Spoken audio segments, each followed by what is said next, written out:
ফের উত্তপ্ত রবীন্দ্র ভারতী। মেধা তালিকার বদলে আগে আসার ভিত্তিতে ভর্তি স্নাতকোত্তর স্তরে, আর তাকে ঘিরেই উত্তেজনা হাতাহাতি বিশ্ববিদ্যালয় ক্যাম্পাসে।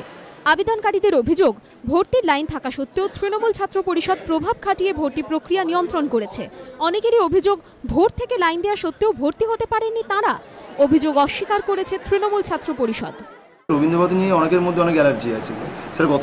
গত 3 মাস আগে এই মুহূর্তে রবীন্দ্র ভারতী দেখুন তো কোনো মিডিয়ার কাছে হাইলাইট হয়েছে? আগে যা রবীন্দ্র ভারতী ছিল তার থেকে রবীন্দ্র ভারতী যথেষ্ট পিসফুল, যথেষ্ট শান্ত।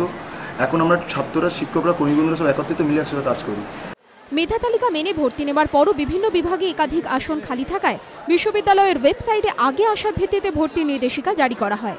সেই ভর্তি প্রক্রিয়া ঘিরেই এদিন সকাল থেকে উত্তেজনা ছড়ায় বিশ্ববিদ্যালয় চত্বরে। তবে বিশ্ববিদ্যালয়ের উপাচার্য জানিয়েছেন, নিয়ম মেনে ভর্তি প্রক্রিয়া চলেছে।